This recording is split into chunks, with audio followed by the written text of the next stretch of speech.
لا إله إلا الله قبل كل شيء، لا إله إلا الله بعد كل شيء، لا إله إلا الله يبقى ويفنى كل شيء.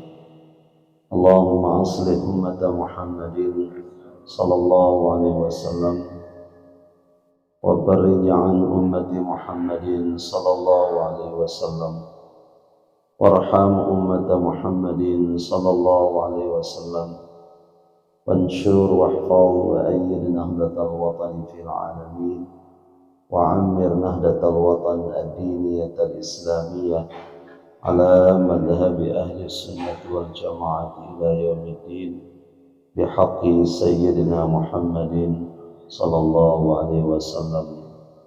أما بعد، قال المحدث رحمه الله تبارك وتعالى ونفعنا والمسلمين بعلومه في الدارين آمين. وعن سهل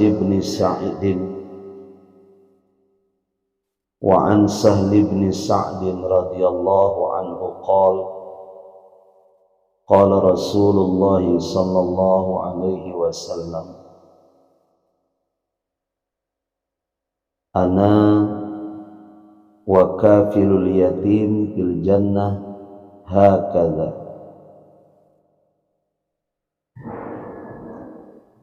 Dalam sebuah hadis yang disanadkan oleh sahabat Sahal bin Sa'id bin Sa'd radhiyallahu an, baginda Nabi sallallahu alaihi wasallam bersabda, "Ana," kata Nabi, "saya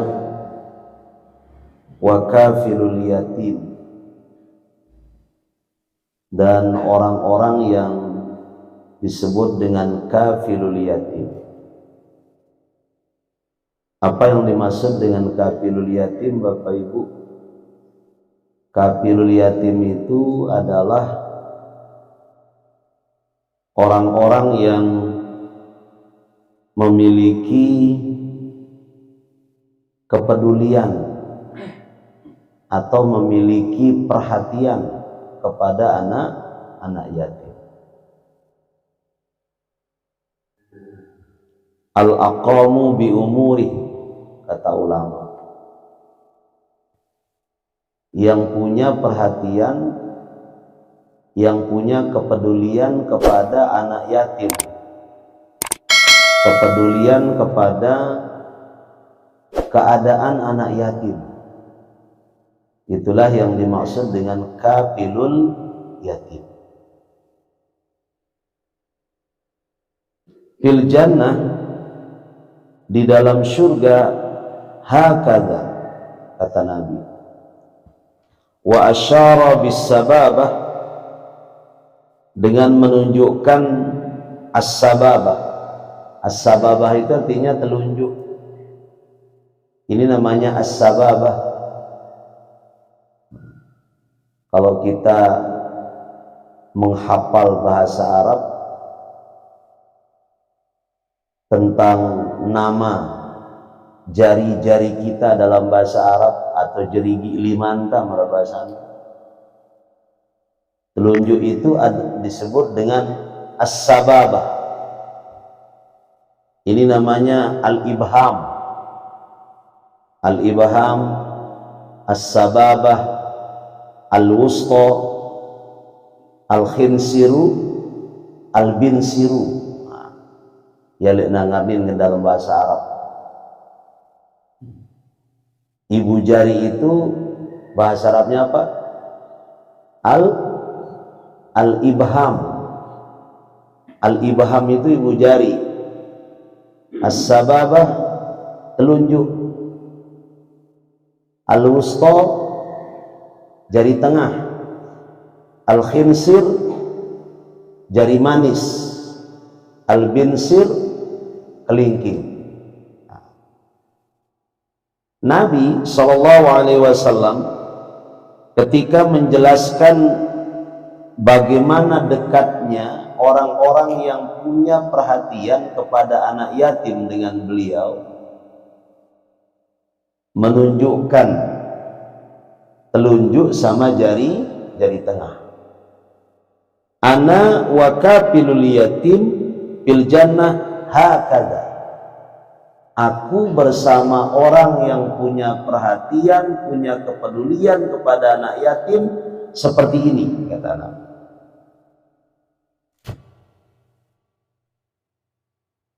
Wa asyara bis sababah wal wusta wa farraja bainahum. Rawahul Bukhari. Hadis ini diriwayatkan oleh Imam Bukhari.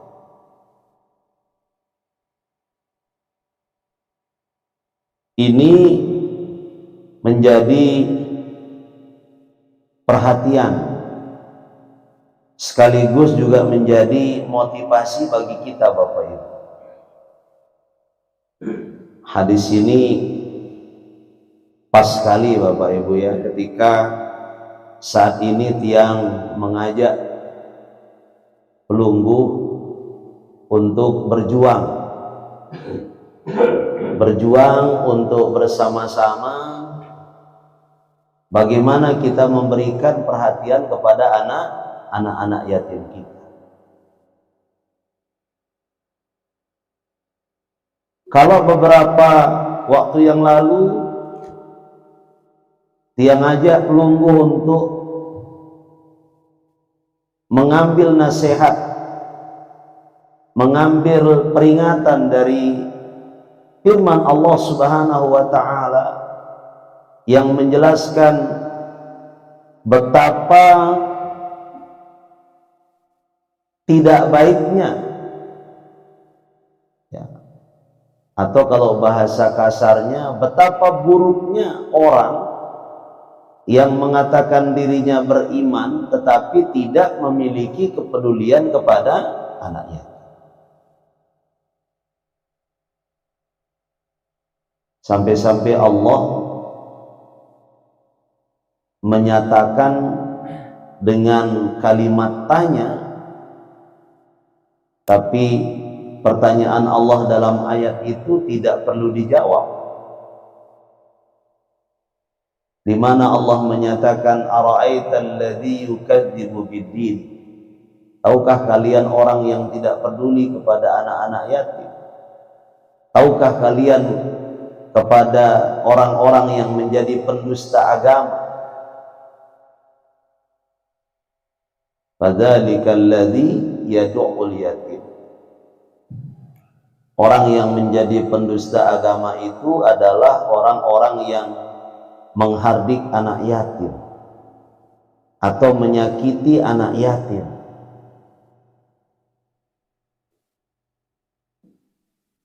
Tidak mau tahu kepada keadaan anak yatim, agama menyatakan mereka itu adalah pendusta agama. Di dekat rumahnya ada anak yatim. Apakah anak yatim itu ada yang dia makan, ada yang dia minum? Apakah dia punya belanja atau tidak? Dia tidak punya kepedulian. A'udzubillahi min dzalik.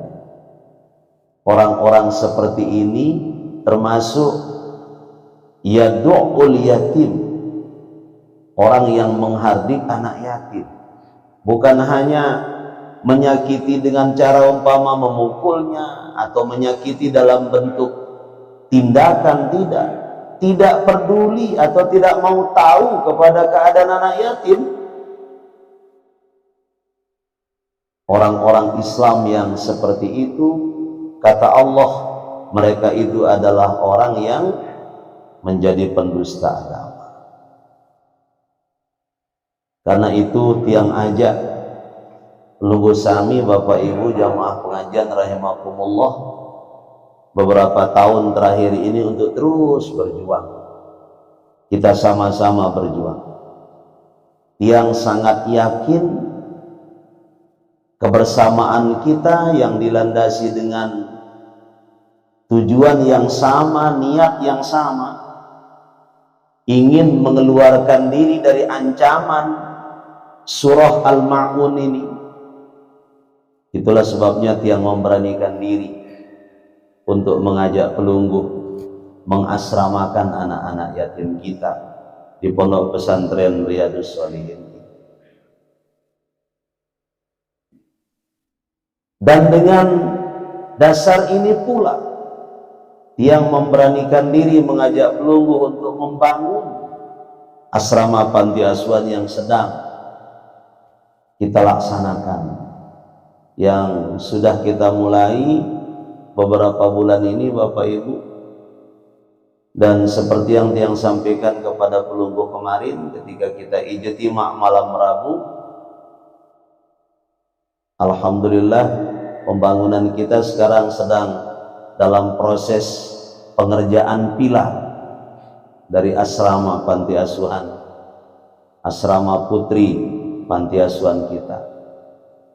Insya Allah dalam waktu dekat tentunya itu akan bisa berjalan apabila kita sudah bisa menyiapkan kebutuhan dari pembangunan itu, terutama sekali kebutuhan dari besi. Untuk pembangunan lantai 2-nya kita membutuhkan besi kurang lebih sekitar 600 lonjong. Yang paling banyak itu adalah besi 10 ya. Ukuran besi 10. Nah karena itu mudah-mudahan Pelunggu Sami Tiang dimurahkan rezeki oleh Allah, sehingga Pelunggu Sami Tiang bisa ikut memberikan andil. Artinya yang sedang kita perjuangkan bersama, yang Tiang ajak Pelunggu Mangkin ini adalah mengumpulkan dana untuk pembelian besi yang kurang lebih 600 lonjor itu harganya berdasarkan perhitungan dari juru gambar yang sudah kita tunjuk itu sekitar 66 juta harganya, 66 juta. Tapi Tiang yakin dengan kebersamaan kita insya Allah, dan Tiang mengajak Pelunggu Sami, bapak-bapak, ibu-ibu Tiang, warga masyarakat, mudah-mudahan Pelunggu diberikan kemurahan rezeki oleh Allah Subhanahu wa taala. Sila kita bersama-sama untuk mengejar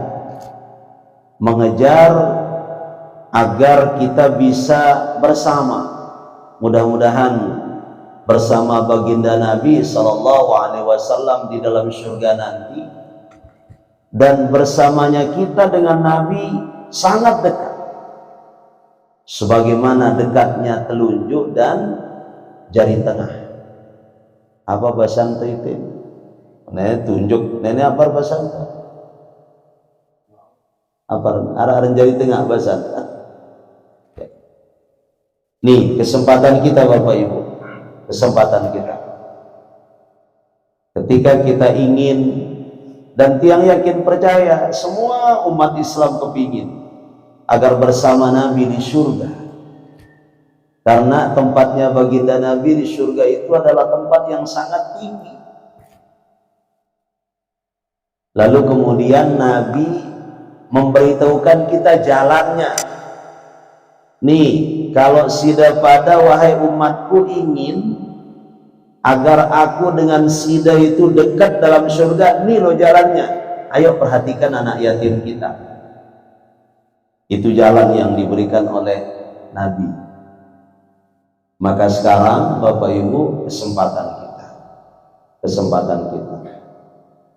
Apakah Pelunggu ikut dalam pengadaan besi itu sama-sama 1 lonjor, 2 lonjor, 3 lonjor? Ya silakan, disesuaikan dengan keadaan kita. Yang penting kita sama-sama ikut. Yang penting kita sama-sama ikut. Sila Bapak Ibu, 2-3 minggu ke depan mudah-mudahan kita bisa mengumpulkan, sehingga kelancaran dari pembangunan kita, pembangunan asrama panti asuhan kita tidak menjadi terhalang. Ketika kita ingin melihat dia terus berjalan, tentu harus ditunjang dengan ketersediaan bahan yang dibutuhkan. Dan mudah-mudahan Allah memudahkan Bapak Ibu. Ya, target kita sebelum pelaksanaan tazkirah pondok pesantren kita, pondok pesantren Riyadhus Shalihin, yang insyaallah nanti akan kita laksanakan kalau tidak pertengahan bulan Februari, akhir Februari Bapak Ibu, itu kita sudah bisa melakukan kegiatan pengecoran lantai 2. Tentu sekali lagi apabila bahan-bahan yang diperlukan dalam kegiatan itu tersedia mudah-mudahan. Nah, ini bapak-bapak dan ibu-ibu sekalian, mari kita sama-sama mengejar, ya, mari kita sama-sama mengejar. Wa kafilul yatim al-qa'im bi umuriha. Yang namanya kafilul yatim itu adalah al-qa'imu bi umuri, selalu ingin tahu, dan bukan hanya ingin tahu, sekaligus menunaikan apa yang menjadi keperluan, apa yang menjadi kebutuhan anak-anak yatim. Itu namanya kafilul yatim.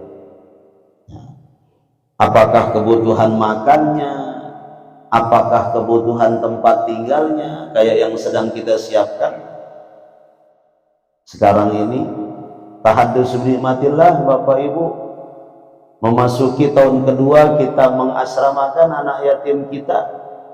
Tahaddus binikmatillah, semuanya lancar-lancar dalam arti kata, ya. Anak-anak yatim kita bisa kita berikan perhatian bersama-sama dengan jamaah, bersama-sama dengan masyarakat. Alhamdulillah, kebutuhan makan dan minum mereka alhamdulillah selalu terpenuhi. Yang tiang aja pelungguh mangkin memperjuangkannya adalah bersama-sama memperjuangkan tempat tinggal mereka yang layak, tempat tinggal mereka yang layak. Ya, karena kemarin ketika kita mengawali mengasramakan mereka sangat tidak layak. Tapi syukur alhamdulillah, dijajarin pelunggu anak-anak yatim kita ini betah dia tinggal di asrama, walaupun tempat tinggalnya sangat tidak layak sebenarnya. Nah, tetapi menjadi kewajiban kita untuk mengikhtiarkan, dan alhamdulillah kegiatan itu sudah kita mulai Bapak Ibu, dan mudah-mudahan ini lancar, dan mudah-mudahan akhir tahun ini bisa ditempati.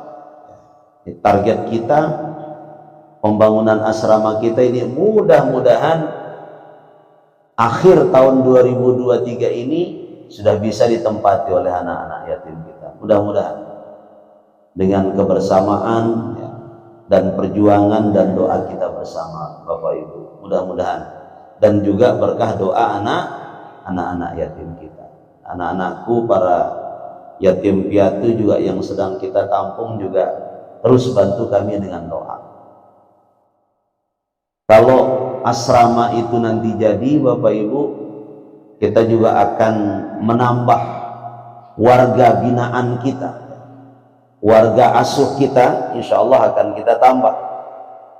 Termasuk juga nanti kita akan menampung anak-anak yatim kita yang masih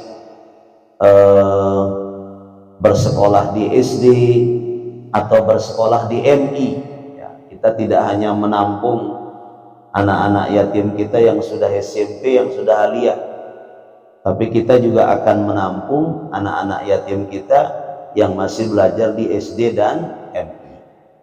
Jadi biar mereka berangkat belajar sekolahnya dari asrama. Kenapa tiang kepingin, ya, menampung anak-anak yatim kita yang SD dan MI? Ya, karena ada kekhawatiran pada tiang yang begitu besar terhadap fenomena yang terjadi di kalangan anak-anak kita Bapak Ibu, kaitannya dengan sulitnya mengendalikan mereka untuk tidak bermain HP.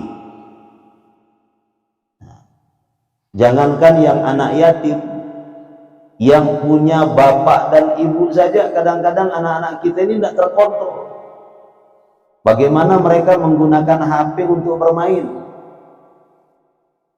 Padahal sering dijelaskan kepada kita bagaimana bahayanya HP untuk anak-anak kita. Baik bahayanya dari kesehatan fisik ataupun bahaya dari kesehatan otak. Tetapi sepertinya penjelasan-penjelasan ini tidak begitu bisa, ya tidak begitu diperhatikan, gitu ya, tidak begitu diperhatikan. Ini kalau kita lihat anak-anak kita ya duduk-duduk, mana ada yang tidak pegang HP? Yang khawatir aja kalau lihat yang gitu-gitu, apalagi kalau mendengar gitu penjelasan-penjelasan dari beberapa sumber yang memang bisa kita percaya kaitannya tentang bahaya HP yang bisa mengancam kesehatan.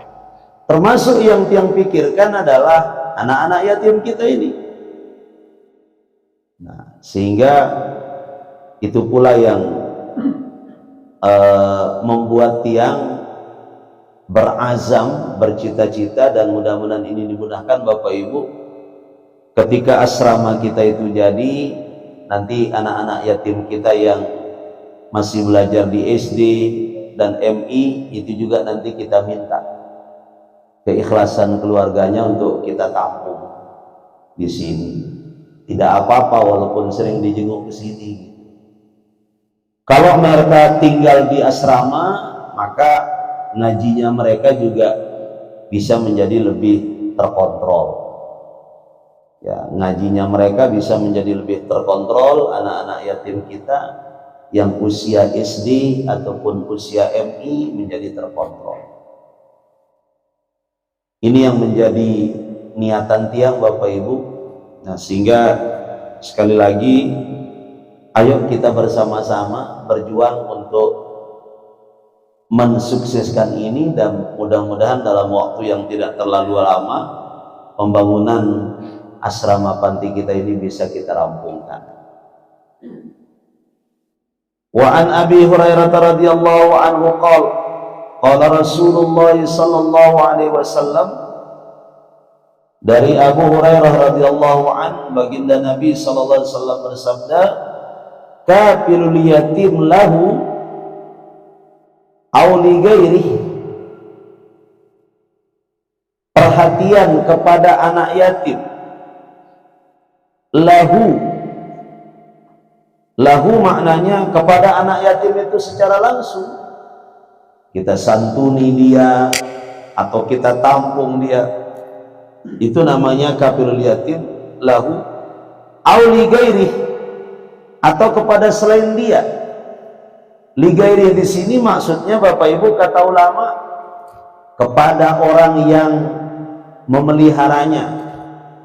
Katakan ada anak yatim ditinggal mati bapaknya, lalu kemudian dia dipelihara ibunya, itu maknanya li ghairihi. Atau dia dipelihara neneknya, kakeknya atau neneknya, atau mungkin bibinya. Ya karena mungkin bapaknya meninggal, lalu kemudian ibunya kawin lagi, atau mungkin bapak ibunya meninggal, maka ditampunglah dia oleh keluarga dekatnya, atau mungkin bukan keluarga dekat, dia ditampung orang lain. Ya, dia dijadikan sebagai anak angkat. Itu namanya kafilul yatim. Kafilul yatim. Bagaimana orang yang seperti itu? Ana, kata Nabi, saya, wahuwa, dan orang yang kafilul yatim itu, kahatain fil jannah, ya seperti dua jari tanganku di dalam surga. Saking dekatnya Nabi dengan orang yang punya perhatian kepada anak yatim. Wa asyara rawi wa huwa Malik ibnu Anas bisababah wal wusta. ketika hadis ini diriwayatkan oleh Imam Malik bin Anas, ya. Imam Malik ketika menyampaikan hadis ini juga menunjukkan ya dua jari beliau, yaitu telunjuk dengan jari tengah.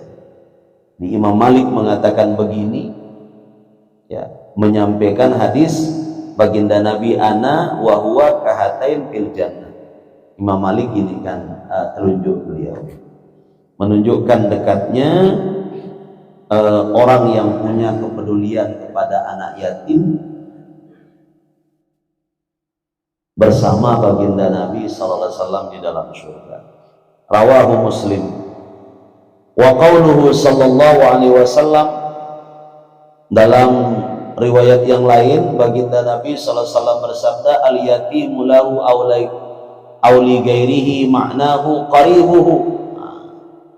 Kerabatnya, kerabat yang memeliharanya. Maratur tiang ibru, apakah itu ibunya sendiri, ibu kandungnya, atau mungkin kakaknya, atau bibinya, atau kakek neneknya, siapa?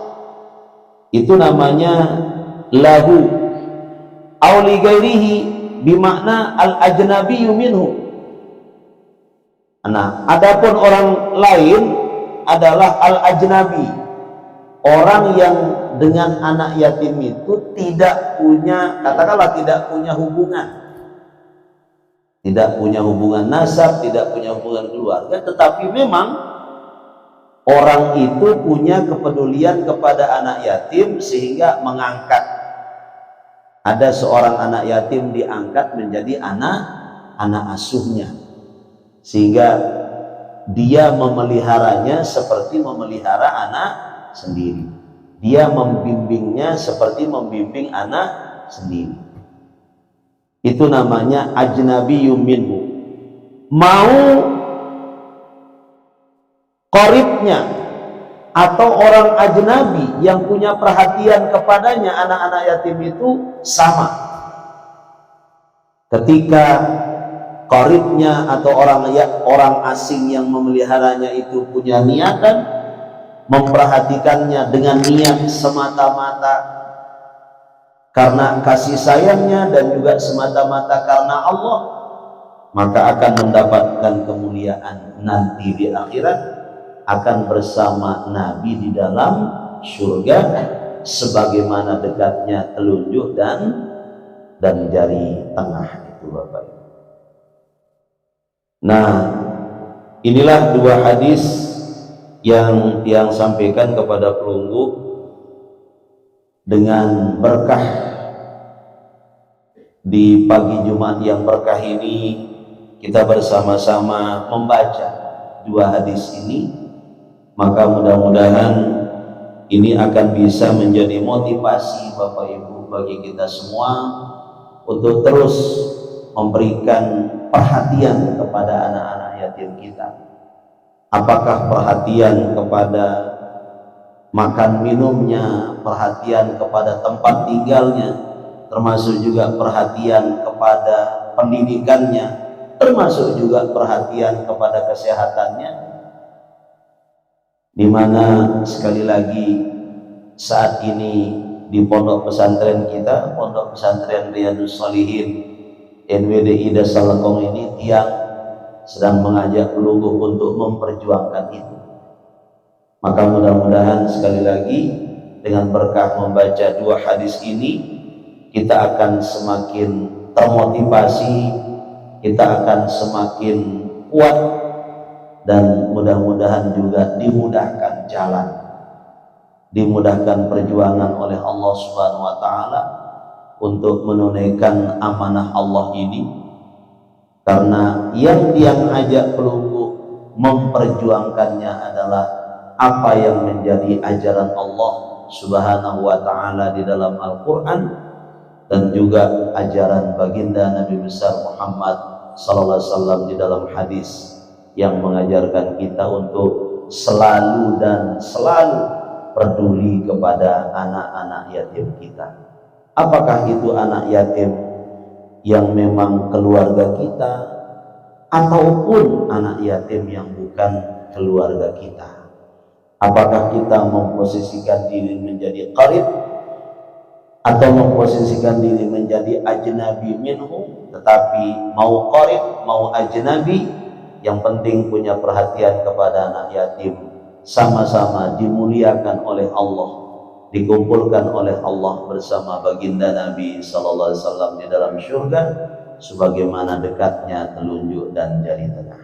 Mudah-mudahan Allah Subhanahu wa taala meridai dan memudahkan serta memberkahi seluruh perjuangan kita. Amin amin ya rabbal alamin. Al-Fatihah. Bismillahirrahmanirrahim. Ya kana